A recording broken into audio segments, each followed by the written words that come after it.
Terus soal perdebatan itu Mas, mantik yang dikhawatirkan jadi wah ini terlalu berisiko ini untuk keimanan mencerabut keimanan kita gitu. Itu berisiko kalau ngajarkannya kurang benar.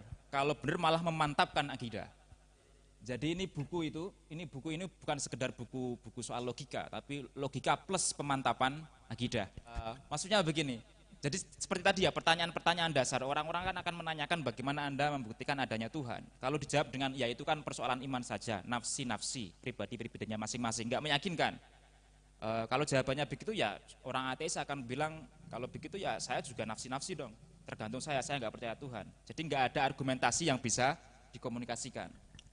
Tapi dengan mantik orang bisa membangun argumentasi yang sifatnya deduktif dan orang kalau ngerti logika deduksi itu menghasilkan kesimpulan yang niscaya.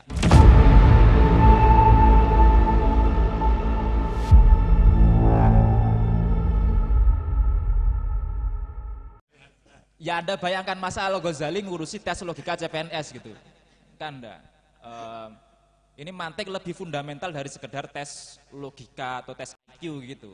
Karena kaitannya di sini ya. Jadi bukan hanya sekedar membahas logika formal Aristotelian, tapi plus dengan pembahasan akidah. Nah, kalau mau disarikan paling inti, logika itu menjadi common ground bagi semua orang terlepas dari latar belakang sosial, agama maupun etnisnya. Ini akan berbeda kalau misalnya ya pertanyaan yang muncul misalnya ditanyakan tentang bagaimana Anda menjadi seorang muslim, mengapa sampean meyakini bahwa ada Tuhan, Tuhan itu bernama Allah, bagaimana relasi Tuhan dengan alam semesta. Kalau dijawab dengan Al-Quran, itu hanya berlaku kepada sesama muslim. Dan yang kedua, itu akan menjadi argumen yang sifatnya sirkular. Daur istilahnya dalam mantik. Ngerti Anwar, daur? Di circular reasoning gitu loh. Jadi penalaran berputar karena orang meyakini Al-Qur'an harus sudah mengasumsikan adanya Allah. Sementara pertanyaan tadi apa? Bagaimana Anda meyakini ada Allah? Kalau dijawab karena Al-Qur'an mengatakan begitu, itu akan sama dengan misalnya orang Hindu ditanyai kenapa Anda percaya sama Krishna atau kenapa Anda percaya pada ya dewa-dewa dalam Hindu itu, dewa bumi, dewa atau dalam Buddha, mengapa Anda percaya pada Sun Gokong misalnya? Kalau Anda Buddha. Terus jawabannya ya karena kitab suci mengatakan begitu, Veda mengatakan begitu, itu akan menjadi argumen yang sirkular. Mengapa Anda percaya Yesus itu adalah Tuhan? Karena Injil mengatakan begitu, karena perjanjian baru mengatakan begitu, itu menjadi argumen yang sirkular. Makanya perlu basis yang lainnya untuk menyatakan bahwa Tuhan itu ada. Nah dalam akidah Islam itu dikaji di dalam mantik. Kalau sampean mengkaji akidah-akidah yang dasar itu ya, isinya itu malah mantik, bukan dalil-dalil Al-Quran dan As-Sunnah. Karena dalil itu hanya berlaku ketika lawan bicaranya adalah seorang muslim. Kurang lebih gitu Mas Anwar. Ya, jadi ini sebetulnya lebih dekat dengan persoalan akidah, teologis, tauhid ya. Ya. Bahkan ya saya pernah dengar kajiannya Gus Ba yang bilang bahwa ya mantik itu memang nggak mengenal agama gitu ya, terlepas dari itu. Dan tapi meski begitu ya bahkan dalam hal berdakwah pun tetap harus butuh logika gitu ya Mas Aziz ya. Dalam semua hal sebenarnya, kan itu dasar dari ilmu pengetahuan.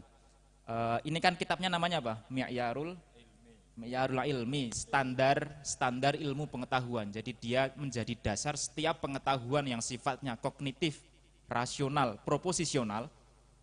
Penjelasannya lebih persisnya nanti ada di buku. Itu selalu bisa dianalisis dengan mantik. Ini berbeda dengan pengetahuan yang sifatnya artistik, estetis, seperti seni.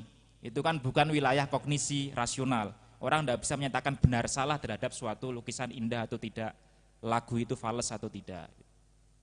Jadi kalau ada yang repetisi ini ya, anggap untuk mengulang kembali atau merefresh kembali.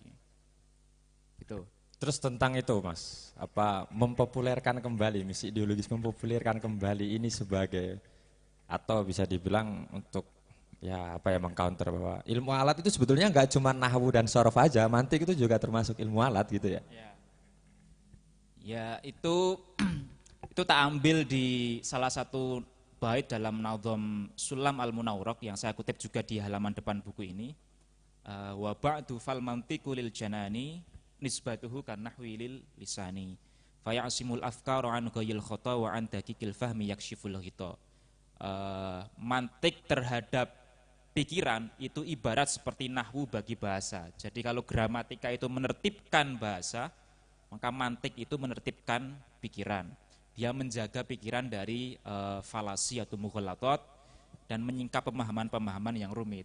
Nah, ketika orang menyebut ilmu alat, itu kecenderungannya belakangan itu akan asosiasinya terhadap nahwu dan sorof. Padahal khazanah Islam itu juga mengenal ilmu alat yang lainnya, yaitu mantik. Itu yang jarang dikaji. Kalau nahwu sorof itu dari kitab yang tipis sampai yang tebel. Jadi misalnya seperti Jurumiyah, kemudian Imriti, kemudian naik lagi Alfiyah, syarahnya Alfiyah, bahkan Mughnil Labib itu yang paling tinggi, Ibnu Hisham Al-Ansari. Itu orang mengkajinya, tapi kalau mantik rata-rata cuma berhenti di Sulamul Munawwarok atau ya Mi'yarul Ilmi juga sekarang belakangan sudah jarang dikaji di pesantren, pun itu biasanya di kelas-kelas atas. Padahal fungsinya sebagai ilmu alat. Maka kalau tadi saya sebut di awal ada misi ideologis, itu memopulerkan kembali ilmu mantik sebagai bagian dari ilmu alat. Hal lainnya juga ingin menunjukkan bahwa mantik itu satu di antara sekian banyak ilmu yang umat Islam awal dulu itu mau menerimanya, meskipun itu dasar-dasarnya dipancarkan oleh orang-orang yang bukan muslim. Logika formal yang ada di dalam mantik itu kan sama dengan logika Aristoteles. Sama, logika biasanya akan disebut sebagai logika formal Aristotelian.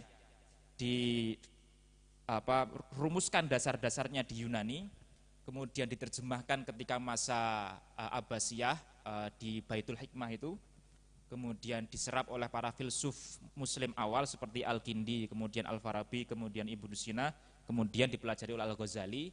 Di antara peran Al-Ghazali itu adalah melakukan naturalisasi terhadap mantik. Maksudnya adalah yang tadinya dianggap sebagai ilmu yang asing bagi Islam, kemudian menjadi bagian integral dari kurikulum di madrasah-madrasah keislaman, dan itu mencakup juga madrasah-madrasah Asy'ariyah.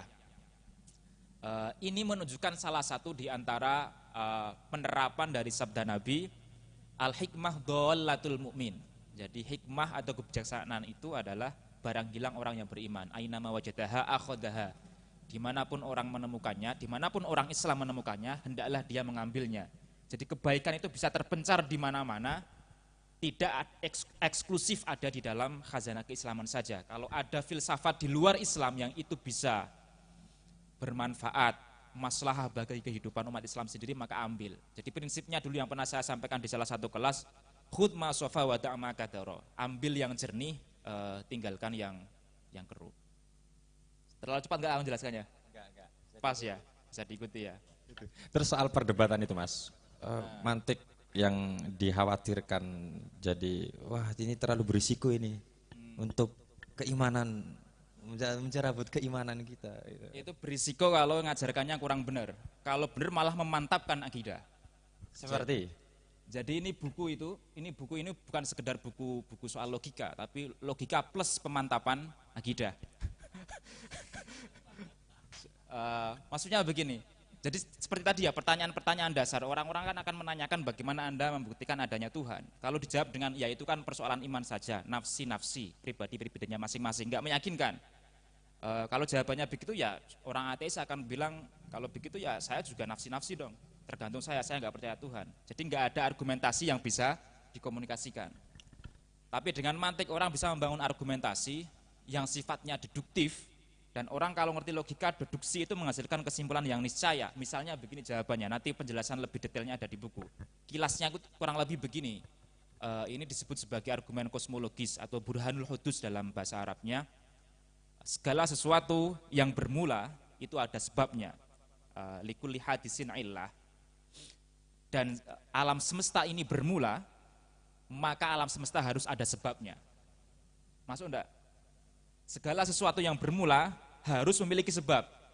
Karena kalau dia memulakan dirinya sendiri, itu mustahil, sebab ketiadaan tidak bisa menghasilkan apa-apa. Ya kan? Al-adam la yujidul wujud. Itu aksiomologis di dalam mantik. Karena alam semesta bermula, maka alam semesta memiliki penyebab. Penyebab itu haruslah tanpa mula, imaterial, maha kuasa, orang-orang beragama menyebutnya Tuhan, orang Islam menyebutnya Allah Subhanahu wa Ta'ala. Jadi argumennya begitu, urutannya itu begitu. Justru orang yang meyakini bahwa alam semesta itu bisa muncul dari ketiadaan menjadi ada, itu berarti konsep ketiadaan dia itu perlu dipertanyakan lagi. Ketiadaan dia tidak ada, dia tidak bisa menghasilkan ada. Al-adam la yujidul wujud. Itu sekilas saja untuk mengetahui bahwa ini lebih dari sekedar tes CPNS ya. Karena isinya ini sangat fundamental akidah keyakinan.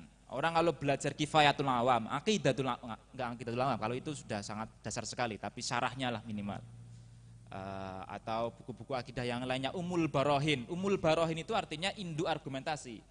Dan di dalamnya itu isinya ada dalil nakli khusus muslim, ada dalil akli, yaitu deduksi, argumentasi, burhan istilahnya, yang meyakinkan, yang membuat akidah semakin mantap.